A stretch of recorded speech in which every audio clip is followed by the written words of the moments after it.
तो अभी हम लोग देखते कोई भी फंक्शन मैक्सिमा मिनिमा कब होता है। मैक्सिमा और मिनिमा दो केसेस है, मैक्सिमा और मिनिमा, मैक्सिमा और मिनिमा। ओके, मैक्सिमा और मिनिमा के लिए एक कंडीशन तो सेम है कि dy by d x equal to zero, dy by d x equal to zero. ये खाली आपको इतना याद रखना है कि अगर मैक्सिमा पे फंक्शन है तो उसका double differentiation should be dy by d square y by d x square should be less than zero, मतलब नेगेटिव होना चाहिए, और इसका d square y by d x square should be greater than zero, मतलब positive होना चाहिए। अगर double differentiation positive है तो मिनिमा आ जाएगा, डबल डिफरेंशिएशन नेगेटिव है तो मैक्सिमा आ जाएगा। अभी कैसे बताओ, देखो आपको एक फंक्शन दे दिया है, समझो 6x square plus 5x plus 8, ये फंक्शन दे दिया है। अभी आपको इसका मैक्सिमा मिनिमा निकालना है, अभी आपको इस चीज का मैक्सिमा मिनिमा निकालना है। तो हम लोग क्या करेंगे, df बाई डी एक्स करेंगे पहली बात तो, क्योंकि x का फंक्शन है तो उससे डिवाइड करेंगे। df बाई डी एक्स क्या आ जाएगा, 12x प्लस 5, और ये 0 हो जाएगा। ठीक है, मुझे ये फंक्शन आ गया। अगर मुझे मैक्सिमा मिनिमा निकालने के लिए पहला कंडीशन तो ये है, दूसरा कंडीशन है ये, तो पहले कंडीशन को सेटिस्फाई करने के लिए मैं इसको dy बाई डी एक्स, मतलब first differentiation should be equal to 0, तो क्या हो जाएगा 12x इक्वल टू माइनस 5, तो x इज माइनस 5 बाई 12, ये मुझे कुछ x आ गया, मतलब इस x के वैल्यू पे ये फंक्शन 0 होगा, मतलब इस पे या तो मैक्सिमा होगा या तो मिनिमा होगा, क्योंकि 0 दोनों में ही है, मैक्सिमा है मिनिमा है। तो हमें ढूंढना है मैक्सिमा है कि मिनिमा है, तो इसका डबल डिफरेंशिएशन करो। डबल डिफरेंशिएशन करने पे मुझे पता चला कि यहाँ पे 12 आ रहा है, क्योंकि ये कांस्टेंट हो गया, ये 0 हो जाएगा, और ये x का 12x का x 12 आ जाएगा। तो मतलब इस डबल डिफरेंशिएशन पॉजिटिव आ रहा है तो क्या हो जाएगा, मिनिमा कंडीशन। तो मिनिमा कंडीशन अभी निकालो, मतलब मिनिमा पे क्या रहेगा वो डबल फंक्शन का वैल्यू, तो f के इस पे हम लोग मिनिमा का डाल देंगे, f मिनिमा शुड बी 6 के जगह पे, x के जगह पे क्या डाल दोगे, माइनस 5 बाई 12 प्लस का स्क्वायर माइनस 5 बाई 12 प्लस 8। तो सॉल्व करके आप देखो जो आपको आ रहा है वो हो गया f मिनिमम का वैल्यू। तो इस तरीके से हम f मिनिमम f मैक्सिमम निकाल सकते हैं। पहले तो हमें ढूंढना पड़ेगा कि कौन से पोजीशन पे हो रहा है x इक्वल टू कुछ भी। ये तो मैंने रैंडम ले लिया, इसका वैल्यू कुछ भी आ सकता है, रैंडम क्वेश्चन मैंने ले लिया, बट आपको जो क्वेश्चन मिलेंगे वो सॉल्व करने के बाद सही आंसर देंगे। तो खाली आपको इतना ध्यान रखना है कि कोई भी मैक्सिमा मिनिमा निकालने बोले कोई भी फंक्शन का, पहले तो उसको डिफरेंशिएट करो एक बार डिफरेंशिएट करके उसको 0 कर दो, तो आपको पता चल जाएगा किस वेरिएबल पे, किस x पे जाके वो हो रहा है 0। 0 होने के बाद दो कंडीशन हो जाएंगे, या तो मैक्सिमा रहेगा या तो मिनिमा रहेगा। अगर डबल डिफरेंशिएशन नेगेटिव आ गया तो वो मैक्सिमा पे है, अगर डबल डिफरेंशिएशन पॉजिटिव आ गया तो वो मिनिमा पे है। तो बेसिक इतना है मैक्सिमा मिनिमा का। अभी उसके आगे बढ़ते हुए हम लोग क्वाड्रेटिक इक्वेशन की तरफ जाते हैं। क्वाड्रेटिक इक्वेशन जो कि मैथ्स में यूज होता है, यहाँ पे बहुत सारे काइनेमेटिक्स में बहुत बार यूज होगा आपको क्वाड्रेटिक इक्वेशन। क्वाड्रेटिक इक्वेशन का रूट होता है x is equal to minus plus minus b square minus 4ac by 2a। देखो क्वाड्रेटिक इक्वेशन सॉल्व करने के लिए हम लोग ने 4-5 मेथड पढ़े 9th-10th में। आप वो मेथड्स भी लगा सकते हो, बट बेसिकली ये मेथड्स लगाना आसान है। आप फैक्टराइज भी कर सकते हो, ऐसा कुछ नहीं, फैक्टराइज करो, ये मेथड लगाओ, फॉर्मूला मेथड, और 1-2 मेथड रहता है, डिस्प्लेसमेंट, कुछ तो मेथड्स रहते हैं, वो आप अगर याद है तो आपको लगा सकते हो, बट ये मेथड आप याद रखना चाहते हो तो रख लो। तो x1 एक रूट आ जाएगा which is minus b plus b square minus, देखो x1 और x2 दो रूट मिलेंगे, कैसे बताओ, इधर से दो रूट मिलेंगे, x1 और एक x2, एक प्लस के साथ मिलेगा एक माइनस के साथ मिलेगा, दो रूट मैंने लिख दिया। तो ये x1 प्लस x2 का वैल्यू क्या होता है, x1 प्लस x2 का वैल्यू होगा माइनस बी बाई ए, और x1 इंटू x2 का वैल्यू होता है c बाई ए। और ये a b ये सब क्या है, a b c क्या है, ये होता है A X square. Quadratic equation क्या होता है, A X square B X plus C equal to 0। जो ये एक्स स्क्वायर के साथ रहेगा वो होगा a, जो x के साथ रहेगा वो b, जो कांस्टेंट रहेगा वो c, ऐसा। तो a b कंपेयर करके निकालो, फिर इसको इसमें डालो, फिर आपको जो भी मिलेगा ऐसा। ये शॉर्टकट्स हो गए ये कि x1 plus x2 is minus B by A, x1 plus x2 is C by A. इधर से भी आप निकाल सकते हो, सॉल्व करके निकाल सकते हो इसको। ओके, तो इससे ज़्यादा और आपको पूछेगा नहीं कि क्या हो सकता है इसमें, इतना ही बेसिक मैथ्स फिजिक्स में यूज होगा फॉर नीट। और एक कंसेप्ट आता है कॉम्पोनेंडो डिविडेंडो का। और कॉम्पोनेंडो डिविडेंडो देखे तो समझो एक फंक्शन है p by q is equal to a plus b. तो कॉम्पोनेंडो डिविडेंडो का मतलब क्या है, डिनोमिनेटर को ऊपर एक बार प्लस करो, फिर इधर एक माइनस करो, तो वही इस साइड भी हो जाएगा a plus b, a minus b. ये चीज़ आपको कहाँ देखने मिलेगी, देखो क्वाड्रेटिक इक्वेशन ये सॉल्विंग कहा जाएगा, समझा, जो आपका सेकंड इक्वेशन ऑफ काइनेमेटिक्स है, ut plus half A T square. जब टी ढूंढना है तो अभी क्वाड्रेटिक बनेगा, ये टी है, ये कांस्टेंट बन जाएगा, इधर से आपको क्वाड्रेटिक का मतलब ये यहाँ यूज होगा क्वाड्रेटिक। अभी ये कॉम्पोनेंट और डिविडेंड आपको यूज होगा वेव्स में और वेव ऑप्टिक्स में। कैसे कि आपको इंटेंसिटी दे देंगे, I1/I2 का रेशियो है 25/1। अभी आप निकाल के दिखाओ maximum intensity minimum intensity. Maximum intensity और मिनिमम इंटेंसिटी का फॉर्मूला क्या है, I1+I2 अपॉन I1-I2 का स्क्वायर। ये हो गया मैक्स, ये हो गया मिनिमम। ये वेव ऑप्टिक्स में पढ़ोगे आप। तो इससे हम लोग कैसे निकलेंगे, पहले तो अंडर रूट ले लेंगे, I1/I2 का अंडर रूट लो तो 5/1 आ जाएगा। फिर हम लोग कॉम्पोनेंट और डिविडेंड कर देंगे तो I1+I2 under root of I1 minus under root of I2। तो ये हो जाएगा 5 + 1 6 और ये हो जाएगा 5 - 1 4 विच इज 3/2 डिवाइड करके। फिर इसका स्क्वायर करेंगे दोनों तरफ, तो स्क्वायर करेंगे तो ये हो जाएगा 9/4। तो ये आ गया आपका maximum intensity to minimum intensity का रेशियो फ्रॉम दिस। तो यहाँ पे आपका कॉम्पोनेंट और डिविडेंड यूज होगा। तो मैं बता रहा हूँ कि कहाँ क्या यूज होगा। ये मैक्सिमम मिनिमा का यूज होगा वर्क पावर एनर्जी में, जिधर इक्विलिब्रियम ढूंढने को बोला जाएगा। तो इस केसेस में कहाँ कहाँ यूज हो रहा है ये बेसिक मैथ्स, ये भी आप जान के ले लो, तो आपको रिवाइज हो जाएगा सारा का सारा ये। ठीक है, तो यहाँ पे हो गया कॉम्पोनेंट और डिविडेंड वाला। अभी लॉग तो बहुत जगह यूज होने वाला है। लॉग बेसिकली रेडियो एक्टिविटी में यूज होगा आपका, फिर केमिकल काइनेटिक्स तो यूज होता है ये, बट वो केमिस्ट्री का पार्ट हो गया। लॉग रेडियो एक्टिव में यूज होता है ज़्यादा। तो लॉग के फॉर्मूलेस देख लेते हैं। log m into n is log m plus log n, log है okay. log m by n हो जाएगा log m minus log n। ये तो बेसिक फॉर्मूलेज है। अगर log m raise to n रहेगा तो n log m हो जाएगा। ये तीन बेसिक इक्वेशंस है। अगर आपको कोई फंक्शन ln में दिया है, उसको आपको log में कन्वर्ट करना है तो 2.303 log हो जाएगा। ये हो गया, इसका कन्वर्जन भी हो गया। ठीक है, तो ln मतलब क्या, log to the base e रहता है, log टू द बेस और फंक्शन है तो उसको ln बोल देते हैं, ln m बोल देंगे।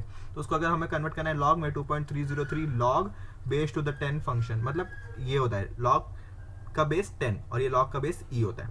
यही डिफरेंस होता है। तो आपको 303 ये आपको देखने मिलेगा, केमिकल काइनेटिक्स में बहुत देखने मिलेगा ये आपको, देख समझे ये वाला टर्म। इतना है log का फंक्शन यूज होने वाला है log का। अभी इसके बाद आते हैं हम लोग एपी और जीपी में। ओके, एपी जीपी का अगर देखें हम लोग, एपी से मतलब क्या है मेरा, अरिथमेटिक प्रोग्रेशन। ये भी आपने बहुत बचपन में पढ़ा है, बहुत बचपन मतलब 10th में ही पढ़ा है। अरिथमेटिक प्रोग्रेशन क्या होता है, समझो एक है 1 2 फिर 4 6 8 10 dot dot dot dot infinity. तो इसमें फर्स्ट टर्म को बोलते हैं ए, जो कि है 1। इसमें दो टर्म कॉन्जिक्यूटिव टर्म्स का डिफरेंस क्या आएगा, इसका डिफरेंस इसका 2, इसका डिफरेंस 2, तो ये हो गया n हो गया अपना 2, a हो गया ये। तो हमें कोई भी t nth टर्म निकालना है तो हमारा फंक्शन है फॉर्मूला है a plus n minus 1 into D. ये हो गया t nth का फॉर्मूला, कोई भी t nth निकालना है हमें। ठीक है, अभी अगर सम ऑफ n, मतलब अभी तो हम लोग nth टर्म निकाला, अभी ये nth टर्म का इधर तक सम निकालना है। तो कैसे निकालेंगे, a/2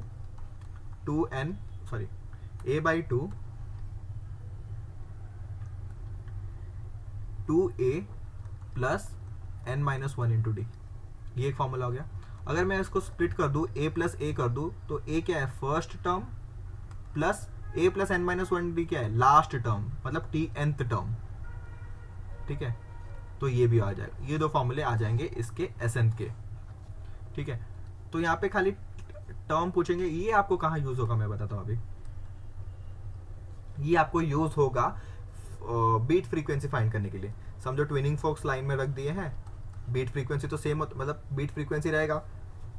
सपोज इन सबके पास बीट फ्रीक्वेंसी 4 4 4 बताया, तो आपको बोलेंगे lowest possible and highest possible frequencies पता ऑफ द ट्यूनिंग फोक्स। कितने ट्यूनिंग फोक्स दिए आपको, 10 दे दिए। तो आप TN और SN का तो फिलहाल इधर नहीं आएगा, बट आपको n का वैल्यू पता है इधर से, ये हो जाएगा n कॉमन डिफरेंस बोलते हैं, n इक्वल टू 4 हो जाएगा। a का वैल्यू आपको निकालना है और ये, तो यहाँ से आ जाएगा ये। ट्यूनिंग फोक के कुछ केसेस में अरिथमेटिक प्रोग्रेशन यूज होगा। कभी कभी आपको बोल देंगे कि डायरेक्टली ऐसा n नेचुरल नंबर्स का सम बताओ, कुछ भी पूछ सकते हैं। n नेचुरल नंबर्स का सम तो फिलहाल ठीक है, अलग है वो, बट ऐसा आ सकता है। अभी कुछ फॉर्मूलेस लिखते थे, जैसे कि मैंने बोला n natural numbers, sum of n natural numbers, तो उसका फॉर्मूला क्या हो जाता है, n+1/2। ठीक है, first n, sum of first n natural numbers. फिर दूसरा हो जाएगा सम ऑफ स्क्वायर ऑफ ये तो डायरेक्टली सम किया, sum of square of first n natural numbers. तो इसमें क्या हो जाएगा, n n+1 2n+1 बाई 6 ये हो जाएगा। अभी sum of cube of first n natural numbers, इसमें क्या हो जाएगा, जो ये वाला फॉर्मूला है ना उसका स्क्वायर कर दो डायरेक्टली, ये फॉर्मूले का स्क्वायर कर दो बस। ये आपसे पूछा जा सकता है, पूछ लिया तो पूछ लिया बस। ज्योमेट्रिक प्रोग्रेशन ओके, जीपी इसको बोल देते हैं। इसमें क्या होता है, अरिथमेटिक में ऐड हो रहा था, मतलब 2 ऐड हो रहा था, जो कॉमन डिफरेंस था वो ऐड हो रहा था। अभी ये जो कॉमन डिफरेंस है उसको आर बोल देंगे, कॉमन रेशियो बोलेंगे, आर कॉमन रेशियो, जो कि मल्टीप्लाई होगा। जैसे कि अरिथमेटिक में क्या था, 1 2 4 6 8, इधर क्या हो जाएगा 1 2 4 8 16 64, कुछ फर्क दिख रहा है, इधर 2 2 2 ऐड हो रहे, इधर 2 2 2 2 मल्टीप्लाई हो रहे। ओके, तो एपी में कॉमन डिफरेंस हो गया ए, और इसमें कॉमन रेशियो, इन दोनों का रेशियो मतलब 2/1 या 4/2 8/4 16/8, ये सबका आ जाएगा 2। तो ये हो गया common ratio which is represented are.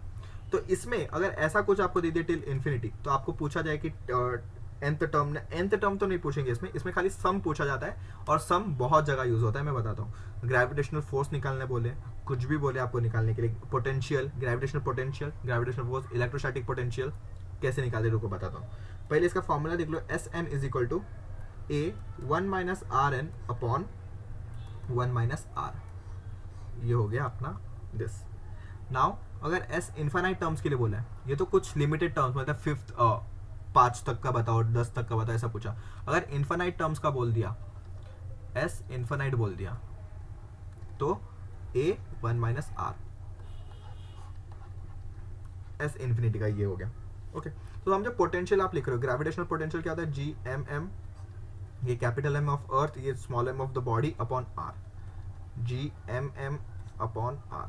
समझो कि एक बड़ा मास इधर रखा हुआ है, एक छोटा मास ऐसे रेगुलर इंटरवल पे रखा है। एक पे रखा कोऑर्डिनेट x इक्वल टू 1 पे रखा, एक को x इक्वल टू 2 पे रखा, x इक्वल टू 3। तो आप देखोगे तो नीचे आ जाएगा 1, नीचे ऊपर का तो सेम रहेगा, तो आप Gmm कॉमन ले लोगे तो 1/1 प्लस 1/2 प्लस 1/4 1/8, ये आपको देखने मिलेगा ऐसे।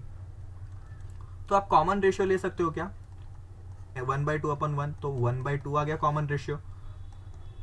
तो कॉमन रेशियो आ गया, तो आप इन्फिनिटी तक पोटेंशियल निकाल सकते हो, फिर इलेक्ट्रोस्टैटिक का तो इलेक्ट्रोस्टैटिक का हो जाएगा। तो ये सब इसमें काम आता है। इन्फिनिटी तक पूछें तो 5th मतलब 5 मास दिए हैं, ऐसे मास रखे हैं, 1 पे 2 पे 4 पे 8 पे 16 पे 5 मास दिए, उसका पोटेंशियल टोटल निकालो, तो आप ये वाला फॉर्मूला लगाओगे। इन्फिनिटी तक पूछा है तो ये वाला फॉर्मूला लगाओगे। तो कहाँ यूज होता है ये भी बता दिया मैंने, ठीक है।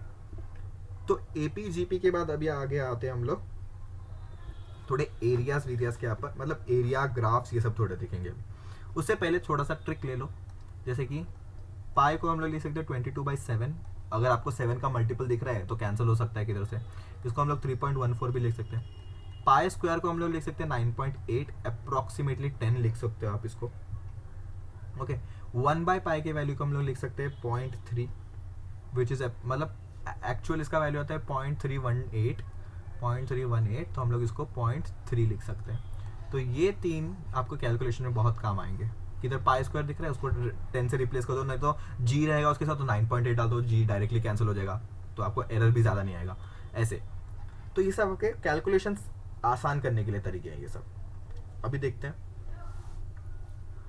जो अभी हम लोग ने ट्रिग्नोमेट्री पढ़ा था पिछले बार, ट्रिग्नोमेट्री में समझो एक बताता हूँ मैं आपको कि कौन सा वैल्यू कौन सा फंक्शन किधर तक रेंज कर सकता है, जो कि मैं उधर बताना भूल गया था थोड़ा सा, ठीक है।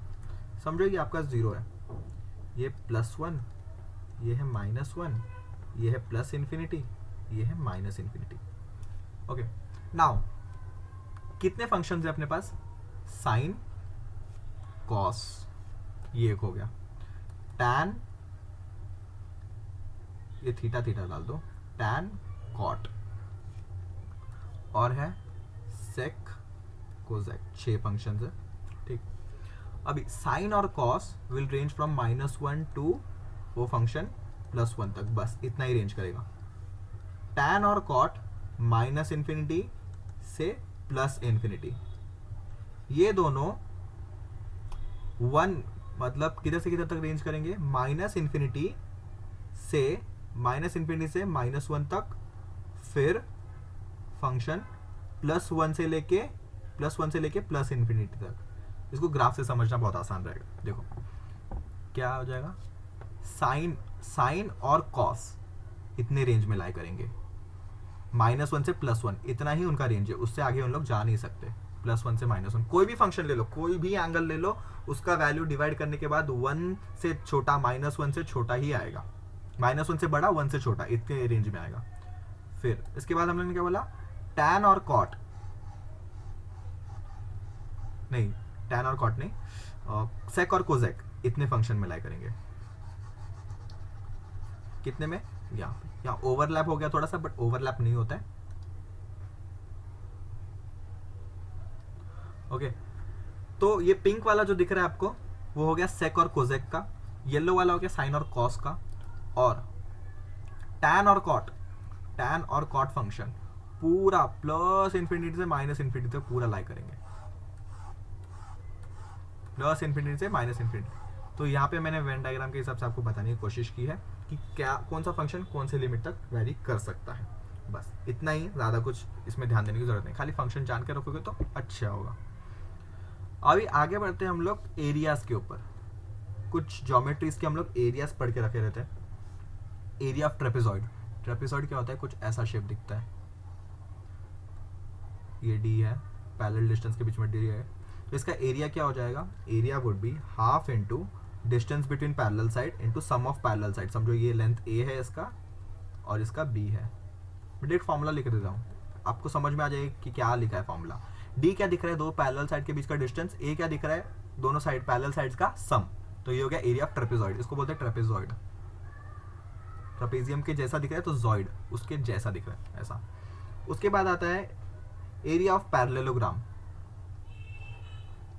पैरेललोग्राम, इसका एरिया क्या आ जाएगा, बेस इंटू हाइट। फिर आता है एरिया ऑफ सिलेंडर, जो सिलेंडर रहता है आपका उसका कर्व सरफेस एरिया, सिलेंडर का कर्व सरफेस एरिया, ये पीछे वाला मतलब। तो कर्व्ड सरफेस लिख लेता हूं पूरा, कंफ्यूज ना हो इसीलिए।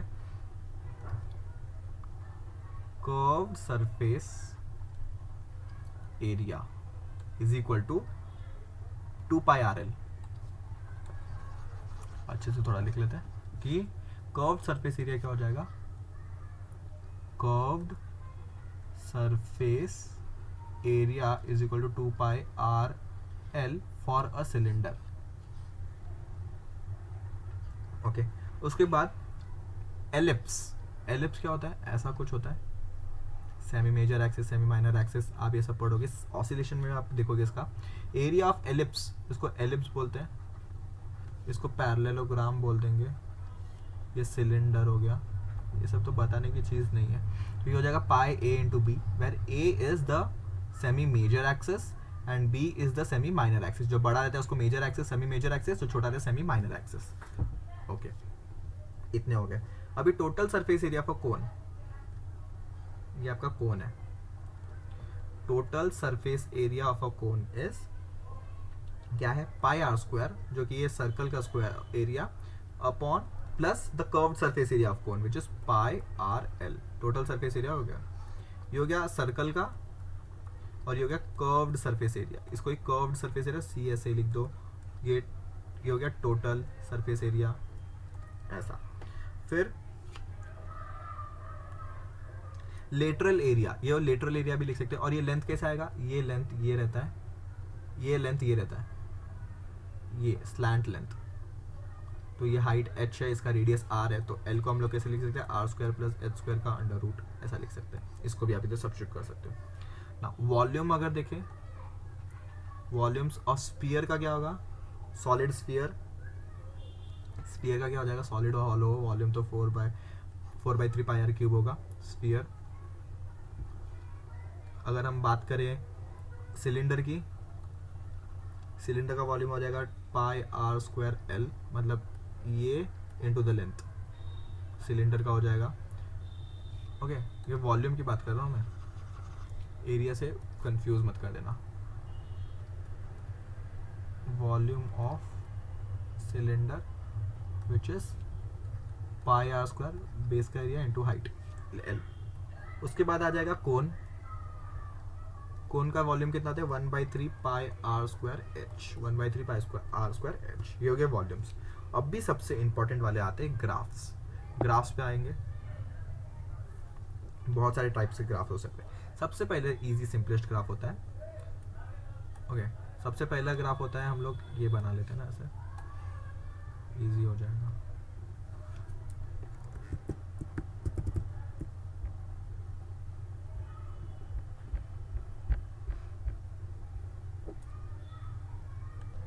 तो हम लोग अभी ग्राफ्स के बारे में बात कर रहे थे।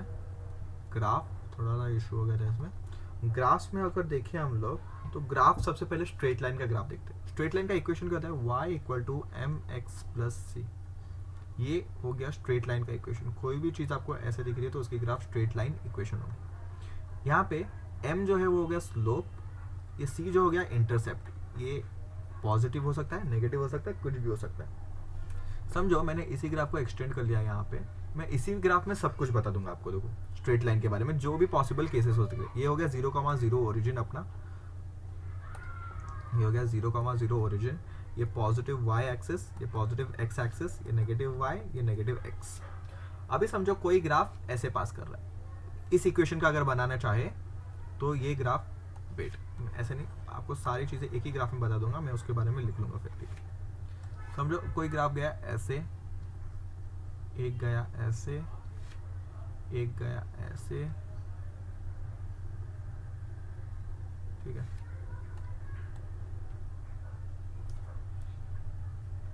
तो इसको 1 दे देते, इसको 2 दे देते, इसको 3 देंगे। फिर समझो कोई ग्राफ गया ऐसे, इसको तो इक्वेशन अलग हो जाएगी, छोड़ो। तो फर्स्ट ग्राफ का जो बारे में बात करेंगे तो उसका हो जाएगा y = mx + c। ये उसका हो जाएगा, क्योंकि पॉजिटिव इंटरसेप्ट है तो पॉजिटिव मैंने ले लिया।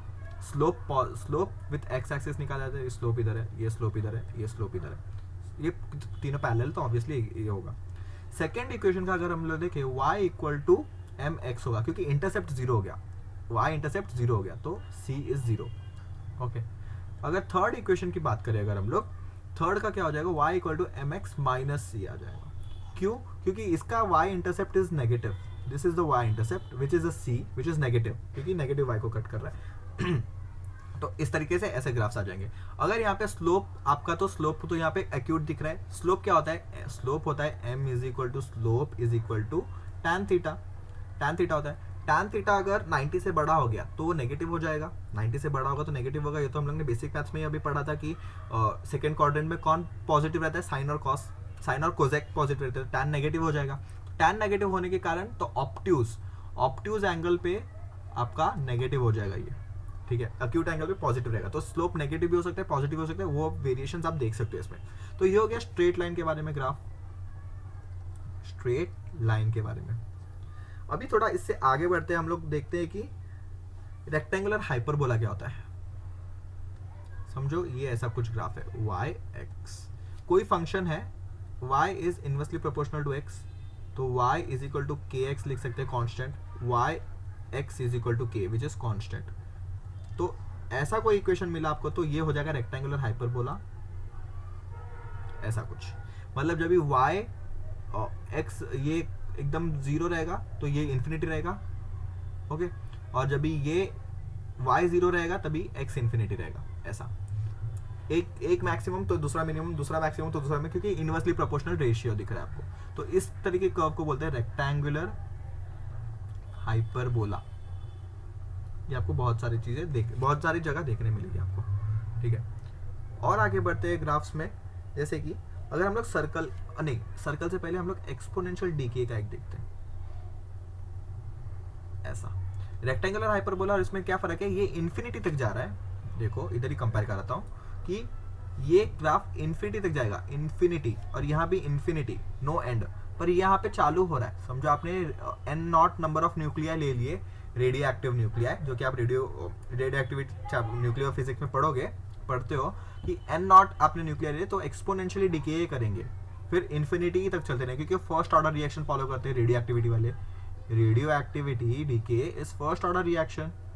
तो कभी फर्स्ट ऑर्डर रिएक्शन कंप्लीट होता है क्या? नहीं, कभी भी कंप्लीट नहीं होगा। ये आप पढ़ते हो केमिकल काइनेटिक्स में, कभी खत्म नहीं होता है। तो इसीलिए ये चालू होगा यहाँ से, सॉरी ये चालू होगा यहाँ से, बट खत्म कभी भी नहीं होगा, ठीक है। तो हमेशा वो इन्फिनिटी तक चले जाएगा। इसको बोलते हैं एक्सपोनेंशियल डीके का ग्राफ। इसका इक्वेशन क्या होता है? ई रेज़ टू माइनस के एक्स, ये होता है इसका इक्वेशन। इसके ग्राफ का नाम क्या बोलते थे? Exponential decay, exponential decay. अभी हम आते हैं बाकी ग्राफ, जैसे कि सर्कल और एलिप्स का, दोनों ही एक जैसे ही है। एलिप्स को ही सर्कल में मॉडिफाई कर सकते हैं। एलिप्स कैसा दिख रहा है? थोड़ा अंडा जैसा ओवल। सर्कल तो एकदम सर्कल ही है। मेरे से अगर गलत बन गया तो माफ कर दो। ये सर्कल, ये हो गया एलिप्स। एलिप्स में आपको दो चीजें देखने मिलेगी, semi major axes, semi minor axes. यहाँ पे दोनों ही सेम होंगे रेडियस। इसका इक्वेशन क्या होता है? Y square. इसका इक्वेशन होता है एलिप्स का, एलिप्स का इक्वेशन क्या हो जाता है यहाँ पे?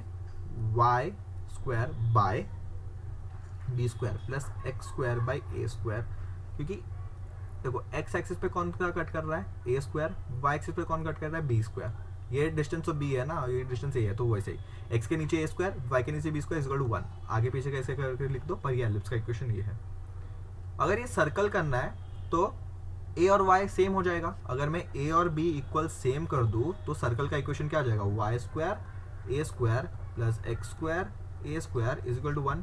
ए स्क्वायर से मल्टीप्लाई कर दो तो ये ए स्क्वायर कैंसिल हो जाएगा, इधर कुछ नहीं था, इधर ए स्क्वायर आ जाएगा। This is the equation of circle. A क्या है? ये रेडियस, इसको ए बोल दो। ये भी ए है, ये भी ए है। तो ellipse under special case is circle. तो ये एलिप्स का ग्राफ आपको देखने मिलेगा एसएचएम में। जब भी आप वेलोसिटी का ग्राफ बनाओगे तो एलिप्स बनेगा, ओके। बट वही ग्राफ वेलोसिटी का एसएचएम में जब भी ओमेगा इक्वल टू 1 रेडियन हो जाएगा तो वो सर्कल में चेंज होता था। वो दिखाऊंगा आपको मैं एसएचएम के केस में। तो यह होता है एलिप्स और सर्कल का ग्राफ। अभी इसके बाद आते हैं हम लोग पैराबोला, ओके। पैराबोला 4 टाइप्स के पैराबोला होता है। कैसे याद रखना है, कैसे आइडेंटिफाई करना है, वो मैं बता देता हूँ आपको। पैराबोला कैसे आइडेंटिफाई करना है। पैराबोला का ग्राफ हमेशा ऐसे होगा, ऐसे होगा, ऐसे ऐसे, कैसे भी होगा। खाली सी लिखना है, पर अलग अलग डायरेक्शन में अलग अलग इक्वेशन के साथ। समझो आपका पैराबोला इस तरफ है, एक बार इस तरफ हो जाएगा, एक बार इस तरफ हो जाएगा, और एक बार इस तरफ हो जाएगा। अब इनके इक्वेशंस क्या है? देखो, सबसे इजी तरीका याद रखने का क्या है कि जो भी एक्सिस को कट कर रहा है वो लिख दो। ये किसको कट कर रहा है? एक्स को। ये किसको कट रहा है? एक्स को। ये वाई, ये वाई, वो सब लेफ्ट हैंड साइड में लिख दो। फिर जिसको कट नहीं कर रहा उसका स्क्वायर कर दो। और ये नेगेटिव है तो इसका स्क्वायर कर दो। ये पॉजिटिव है तो के एक्स स्क्वायर आ जाएगा। ये नेगेटिव है, के वाई स्क्वायर। नेगेटिव ये नीचे दिख रहा है ना आपको, नेगेटिव वाई होता है, इस साइड नेगेटिव एक्स होता है, इस साइड पॉजिटिव वाई होता है, इस साइड पॉजिटिव एक्स होता है। तो पॉजिटिव के केस में कुछ फर्क नहीं है, खाली नेगेटिव है तो माइनस डाल दो। जिसको कट कर रहा है ये, क्योंकि हमारे सिलेबस में हमें आगे जाके कुछ यूज नहीं है मेडिकोस को, तो हमें तो ऐसे ही रटना पड़ेगा। इंजीनियरिंग वाले अगर ऐसे रट रहे तो फिर उन लोग गलत रास्ते पर जाए, क्योंकि उनको आगे जाके पढ़ना है ये सब, ओके। तो पैराबोला का इक्वेशन कैसे याद रखना है? जो भी एक्सिस को कट कर रहा है उसका पहले नाम लिख दो। फिर पॉजिटिव साइड कट कर रहा है, पॉजिटिव एक्सिस के साइड है क्या? पॉजिटिव एक्स एक्सिस के साइड है अगर ऐसा, तो वो आ जाएगा अपना के एक्स के वाई स्क्वायर। नेगेटिव है तो नेगेटिव आ जाएगा। पॉजिटिव वाई की तरफ है तो के एक्स स्क्वायर, नेगेटिव वाई का तो नेगेटिव आ जाएगा। बस ये 4 हो गए पैराबोला के ग्राफ। तो इस तरीके से आप पैराबोला के ग्राफ आइडेंटिफाई कर सकते हो और बहुत सारे बन भी सकते हैं। अभी समझो इसी में मॉडिफिकेशन, ये वाला पार्ट नहीं दिया, ये वाला पार्ट नहीं दिया। देखो ये और ये तो ओरिजिन से पास होगा, आप मान लो इसको। समझो आपको खाली इतना पार्ट दिया है तो ये क्या पैराबोला है? इतना सा अगर पार्ट दिया खाली ग्राफ में, अगर आपको इतना सा पार्ट दिया, ये भी पैराबोला है। इतना सा पार्ट दिया, ये पैराबोला है, ये भी पैराबोला है। सिर्फ अगर खाली इतना दिया, ये पैराबोला है। सिर्फ इतना दिया, ये भी पैराबोला है। ये सब आप पढ़ोगे डिस्टेंस और काइनेमेटिक्स के ग्राफ्स में। बहुत सारे ग्राफ्स आते हैं उसमें, काइनेमेटिक्स को सॉल्व करोगे तो उसमें ग्राफ्स में आपको देखने मिलेंगे, इसके पार्ट्स देखने मिलेंगे। डायरेक्टली पैराबोला नहीं देखने मिलेगा, उसके पार्ट्स देखने मिलेंगे आपको कि खाली ऊपर वाला ऐसा है, नीचे वाला ऐसा है, ऊपर वाला आगे वाला पीछे वाला, ऐसा अलग अलग पार्ट्स रहेंगे तो भी वो पैराबोला ही है, खाली आपको आइडेंटिफाई करने आना चाहिए। ठीक है, तो दिस वाज बेसिक मैथ्स का फॉर्मूला शीट।